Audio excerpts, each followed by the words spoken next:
నమస్కారం ప్రజలారా, మా యూట్యూబ్ ఛానల్. నా పేరు రాజు. జూబ్లీహిల్స్ ఉప ఎన్నికల్లో పార్టీలకు ఏ పార్టీకి గెలుస్తుంది, ఏ పార్టీకి ఎన్ని శాతం ఓట్లు వచ్చినాయి తెలుసుకున్నాం. అలాగే బీహార్లో ఏ పార్టీ గెలుస్తుంది, ఏ పార్టీ అనేది కూడా మనం ఒకసారి తెలుసుకున్నాం. బీహార్ ఎలక్షన్లో చూసుకుంటే ఒకసారి అక్కడ మనం ఒకసారి చూసుకుంటే ఈ బీహార్ ఎలక్షన్లో మన ఎన్డీఏ వైపే మొగ్గు చూపుతుందండి. ఈ బీహార్ ఎలక్షన్లో ఎన్డీఏకి మొగ్గు చూపుతుంది. ఎందుకంటే అక్కడ ఎన్డీఏది అధికారం అనేది కూడా తెలుస్తున్నాయి. అక్కడ మన రికార్డు స్థాయిలో కూడా పోలింగ్ నమోదైంది. ఈ నెల 14వ తేదీన ఫలితాలు వెల్లడి కానున్నాయి. విజయం ఎవరిని వరిస్తుందనే విషయంపై ఉత్కంఠ నెలకొంది. అయితే మంగళవారం సాయంత్రం పోలింగ్ ముగిసిన అనంతరం వివిధ సర్వే సంస్థల ఎగ్జిట్ పోల్స్ అన్నీ కూడా మళ్ళీ ఎన్డీఏ అధికారాన్ని చేజిక్కిపోతున్నాయని అంచనాలు వెలువడిచాయి. అటు నుంచి అక్కడ కూడా నితీష్ కుమార్ ప్రధాని నరేంద్ర మోదీ గారి యొక్క జోడీనే మళ్ళీ వస్తుందనేది కూడా మనకు తెలుస్తుంది. ఇంకా చూసుకుంటే ఎన్డీఏ పరిస్థితి అక్కడ చూసుకోగలిగితే ఎందుకు ఏమి అనేది ఒకసారి మనం చూసుకుంటే అక్కడ సరళిలో చూసుకుంటే ఎక్కడ కూడా బీహార్లో అభివృద్ధి డెవలప్మెంట్ అనేది ఉంది అనేది నితీష్ కుమార్ 5వ తడవ సీఎంగా పక్కా అవుతారనేది కూడా మనకు తెలుస్తుంది. ఎందుకంటే ఈ బీహార్ శాసనసభ 2వ దశ ఎన్నికల్లో మంగళవారం 122 సీట్లకు పోలింగ్ జరగగా గతంలో ఎన్నడూ లేని విధంగా 68.79% మంది ఓటు హక్కులు వినియోగించుకున్నారు. ఓటర్లు కూడా భారీగా వచ్చారు ఎన్డీఏ బీహార్లో. అక్కడ మళ్ళీ ఎన్డీఏది అధికారం అనేది కూడా అన్ని అన్ని సర్వేలు కూడా ఇంచుమించు ఎన్డీఏకే సపోర్ట్ చేస్తున్నాయి.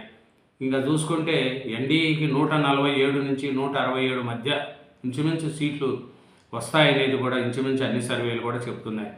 ఇంకా కాంగ్రెస్ కూటమికి 70 నుంచి 90 వరకు సీట్లు వస్తాయనేది కూడా కొన్ని సర్వేలు చెప్తున్నాయి. ఎట్లా ఏదైనా సరే బీహార్లో మళ్ళీ ఎన్డీఏ గవర్నమెంట్ అనేది మనకు పక్కా తెలిపింది.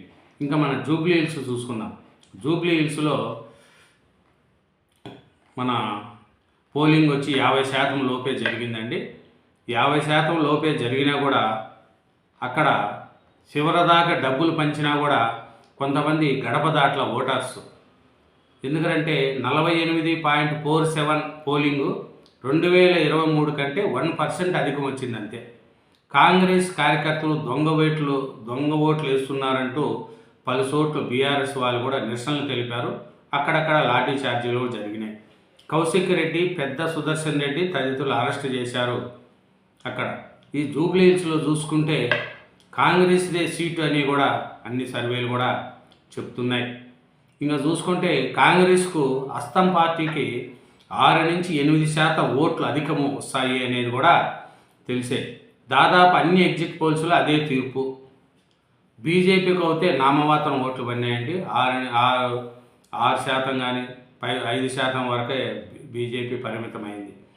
పోల్ మేనేజ్మెంట్లో కాంగ్రెస్ సక్సెస్ అయింది. పోలింగ్ సరళిపై రేవంత్ రెడ్డి గారు ఆరాధిస్తూ ఉన్నారు. ఏమనంటే కొన్ని చెదురుబదురు ఘటనలు, స్వల్ప ఉద్రేకతలు మినహా జూబ్లీహిల్స్ నియోజకవర్గంలో ఉప ఎన్నికల పోలింగు ప్రశాంతంగా ముగిసింది. ఉదయం 7 గంటలు మొదలైన పోలింగు పలు ప్రాంతాల్లో రాత్రి 8:30 గంటల వరకు కూడా కొనసాగింది. సాయంత్రం 6 గంటల వరకు క్యూలో ఉన్న వారిని తర్వాత కూడా ఓటు వేసేందుకు అధికారులు అనుమతించారు. కడపటి సమాచారం అందే సమయానికి 48.47% పోలింగు జూబ్లీహిల్స్లో నమోదైంది. అంటే 2023 కంటే 1% అధికం అంతే. కానీ డబ్బులు మంచినారు, చీరలు మంచినారు, అన్నీ చేశారు. కానీ కొంతమంది ఓట్లు వేయడానికి కూడా ఆసక్తి చూపలే. 80% మందికి పంచిన కొన్ని చోట్ల 35% ఓటింగు. బస్తీల్లో ఓటేసిన మేడ దిగని మధ్యతరగతి వాళ్ళు, కొన్ని బస్తీల్లో ఓట్లు వేసినారు కానీ మధ్యతరగతి వాళ్ళు కిందికి దిగలేదు. డబ్బులు 80% మందికి డబ్బులు పంచినారు, అయినా మరి రాలేదు. అది ఇంకా చూసుకుంటే 3-4 డివిజన్లో కాంగ్రెస్ బీఆర్ఎస్ మధ్య నువ్వా నేనా అన్నట్లు కూడా పోటీ వచ్చింది. మెజార్టీలపైన పార్టీ నేతలు అంచనాలు కూడా వేస్తున్నారు. ఎందుకంటే బస్తీలలో కొన్ని ఓట్లు డబ్బులు అందరూ పంచారు. కాంగ్రెస్ వాళ్ళు పంచారు, బీఆర్ఎస్ వాళ్ళు పంచారు.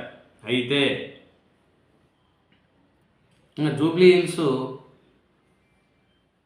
పరిస్థితి చూసుకుంటే పోలింగ్ 50% లోపే అయిందండి. అన్ని పార్టీల డబ్బులు పంచినా కూడా కొన్ని బస్తీల్లో బాగా ఓట్లు వేసుకొని వచ్చారు, కానీ మధ్యతరగతి వాళ్ళు చాలామంది ఓటుకు హక్కు వినియోగించుకోలేదు. లాస్ట్ 23తో పోల్చుకుంటే 1% మరిగే పెరిగింది. ఈ సర్వేలు చూసుకుంటే అన్నీ కూడా కాంగ్రెస్ వైపే మొగ్గు చూపుతున్నాయి. అక్కడ నవీన్ యాదవ్ పక్కా గెలుస్తాడనేది కూడా చెప్తున్నారు. ఎందుకంటే ఈ కొన్ని పోలింగ్ బూతుల్లో లైన్లో చాలామంది షేక్పేటలు అయితే చాలామంది ఫోన్లు ఓటు వేయడానికి నిలబడినారు. చాలామంది అయితే పాపం ముసలి వాళ్ళను, ఏజ్ అయిన వాళ్ళను కూడా ఈ ఓటు కోసం తీసుకొచ్చారు, ఓటు వేయించారు. నేను అధికార పార్టీకి ఓటేసా, నా భార్యకు కూడా అదే పార్టీకి వేయాలని అడిగా, ఆమె తాను ప్రతిపక్ష పార్టీకి ఓటేస్తానని పట్టుబట్టింది. ఇద్దరి మధ్య గొడవ జరగడంతో ఆమె ఓటు వేయకుండానే పిల్లల్ని తీసుకొని తల్లిగారింటికి వెళ్ళిపోయిందని వాపోయారు. చూడండి, ఇక్కడ భార్యాభర్తలు కొట్లాడుకున్నారంట. భర్త ఏమో కాంగ్రెస్ పార్టీకి ఓటు వేయమన్నారంట, భార్య ఏమో నేను వేయను బీఆర్ఎస్ పార్టీకి ఓటు వేస్తానంట. లేదు నువ్వు కాంగ్రెస్ పార్టీకి వేయాలని భర్త అడిగారంట. ఇద్దరు కొట్లాడుకొని ఆయన ఓటు వేయకుండానే పుట్టింటికి వెళ్ళిపోయిందంట. ఇది బోరబండలో సంఘటన అంట. ఇంకొక కొందరైతే 2 పార్టీల దగ్గర డబ్బులు తీసుకొని మూడో పార్టీకి ఓటు వేసా అని చెప్తున్నారు. 2500 తమకు ఒక పార్టీ 2500, మరొక పార్టీ వాళ్ళు 1000 రూపాయలు ఇచ్చారు. కానీ 2 పార్టీల దగ్గర డబ్బులు తీసుకొని మూడో పార్టీకి ఓటు వేసినా అని చెప్తున్నారు. ఇంకొంతమంది మాకు డబ్బులే ఇవ్వలే ఓటు వేయను అంటున్నారు. షేర్ ఇవ్వలేదని వేరే పార్టీకి మహిళలు ఓట్లు వేశారంట. రకరకాలుగా నడిచినాయి. ఎందుకంటే ఈ జూబ్లీ హిల్స్ నియోజకవర్గంలో ఇది సంపన్నుల నియోజకవర్గం. దీంట్లో చూసుకుంటే చాలామంది ఓట్లలో పాల్గొన్నారు. ఎందుకంటే ప్రముఖులు దీంట్లో వేశారు. ఏమిటంటే కాంగ్రెస్ అభ్యర్థి నవీన్ యాదవ్ గారు ఓటు వేశారు. కృష్ణదేవరాయ నగర్ పోలింగ్ కేంద్రంలో బీఆర్ఎస్ అభ్యర్థి మాగంటి సునీత గారు కుటుంబ సభ్యులు ఓటు హక్కు వినియోగించుకున్నారు. శ్రీనగర్ కాలనీ శాలివార్ నగర్లో బీజేపీ అభ్యర్థి లంకల దీపక్ రెడ్డి ఓటేశారు. షేక్పేట ఇంటర్నేషనల్ స్కూల్ పోలింగ్ కేంద్రంలో దర్శకుడు రాజమౌళి, మధురానగర్లోని శ్రీ విశ్వభారతి స్కూల్లో కేంద్రంలో హైడ్రా కమిషన్ రంగనాథ్, శ్రీనగర్ కాలనీ మహిళా సమాజం పోలింగ్ కేంద్రంలో సినీ నటుడు గోపీచంద్, బీఆర్ఎస్ ఎమ్మెల్సీ భాను ప్రసాదరావు, యూసఫ్గూడ ప్రభుత్వ పాఠశాలలో నటుడు తనికెల భరణి ఓటేశారు. మధురానగర్లో ఐఏఎస్ వాళ్ళు చాలామంది అక్కడ వేశారు. ఇంకా సినీ దర్శకుడు రేలింగ నరసింహారావు, ఎంగళరావు నగర్లో సినీ రచయిత డాక్టరేట్ రాంబాబు దంపతులు కూడా ఓటకు వినియోగించుకున్నారు. ఇదేనండి, ప్రముఖులు కూడా వేశారు. అయితే అన్ని సర్వేలు కూడా మనకు అన్ని ప్రాంతాల్లో కూడా చూసుకుంటే నవీన్ యాదవ్కే అవకాశాలు ఎక్కువ ఉన్నాయి. బీహార్లో అయితే ఎన్డీఏకి కూడా ఉంది. ఏంటంటే ఈ జూబ్లీ హిల్స్లో చూసుకుంటే 48.47% చూసుకుంటే అందరూ కూడా అధికార పార్టీదే పైచేయి అని సర్వేలన్నీ చెప్తున్నాయి. కాబట్టి మన జూబ్లీ హిల్స్ కాంగ్రెస్ వాతం, ఎన్డీఏ వచ్చి మళ్ళీ ఎన్డీఏ బీహార్లు అనేది కూడా తెలుస్తుంది. 14వ తేదీన ఓట్ల లెక్కింపులో మన పూర్తి వివరాలు కూడా మనకు తెలుసుకోవచ్చు. థ్యాంక్ యూ వెరీ మచ్ అండి.